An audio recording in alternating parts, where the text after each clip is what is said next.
Trump सरकार ने US citizenship and immigration services ombudsman का ऑफिस पूरी तरह से बंद कर दिया है।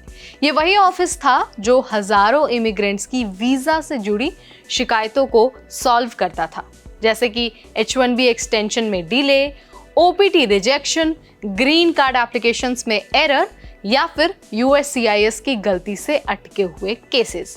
अब इस ऑफिस के बंद होने का मतलब है ना कोई न्यूट्रल थर्ड पार्टी सपोर्ट रहेगा, ना कोई ऐसा सिस्टम रहेगा जो USCIS की गलती पर सवाल उठा सके।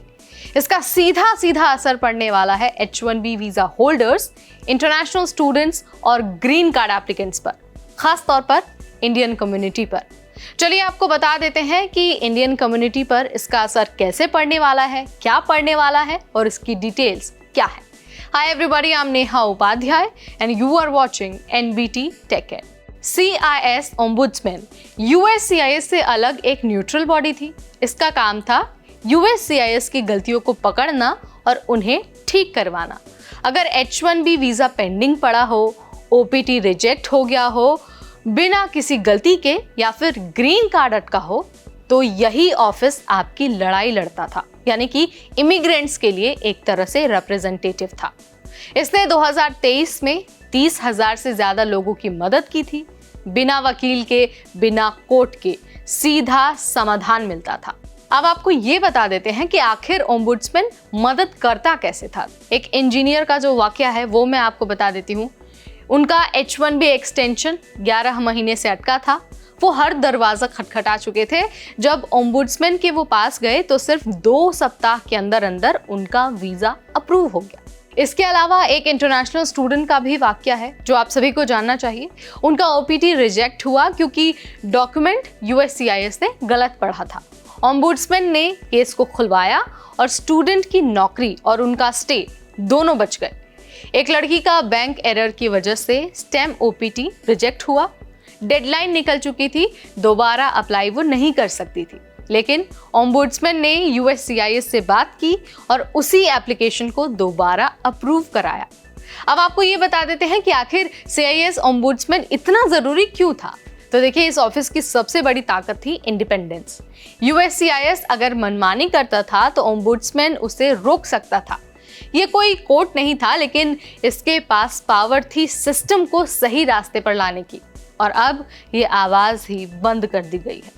अब आगे क्या होने वाला है, एक बार उसके बारे में जान लीजिए। तो देखिए, अब अगर आपकी फाइल रिजेक्ट हो जाएगी USCIS की गलती से, तो शायद आपको कोई नहीं सुनने वाला है। H1B वाले, F1 students, green card applicants, सबके लिए ये एक बड़ा झटका है। और सबसे ज़्यादा असर इसका इंडियन कम्युनिटी पर पड़ेगा, क्योंकि आपको पता ही है इंडियन कम्युनिटी इन तीनों ही कैटेगरीज में सबसे ज़्यादा संख्या में अमेरिका में है। यानी कि H1B पर भी सबसे ज़्यादा इंडियन कम्युनिटी का कब्जा है। F1 वीज़ा होल्डर्स भी बड़ी संख्या में इंडियन लोग ही हैं, और साथ ही जो ग्रीन कार्ड के लिए लाइन में खड़े हैं उनमें भी भारतीयों की संख्या बहुत ज़्यादा है। इसलिए सिर्फ एक ऑफिस बंद होना मत समझिए, ये भरोसा तोड़ा गया है उन लोगों का जो नियमों के अंदर रहकर सिस्टम से मदद की उम्मीद रखते हैं। कई सारे लोगों के मन में ये भी सवाल है कि क्या ये जो ऑफिस है, जो ओम्बुड्समैन ऑफिस है, वो उन स्टूडेंट्स की भी मदद कर सकता था जो एक्टिविज्म के लिए टारगेट हुए हैं। तो देखिए, इसका सीधा सीधा आंसर है बिल्कुल नहीं। वो ICE और स्टेट डिपार्टमेंट का मामला अलग होता है, लेकिन जहाँ USCIS की गलती होती थी, ओम्बुड्समैन ही एकमात्र रास्ता था, और अब वो रास्ता भी बंद कर दिया गया है।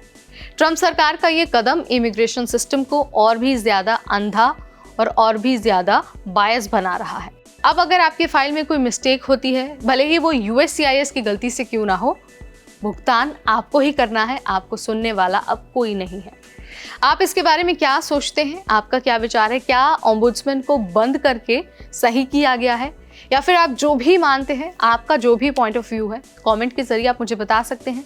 इस वीडियो में फिलहाल इतना ही। अगली बार फिर आएंगे इमिग्रेशन, वीज़ा, स्टडी अब्रॉड और वर्क अब्रॉड से रिलेटेड हर छोटा बड़ा अपडेट लेकर।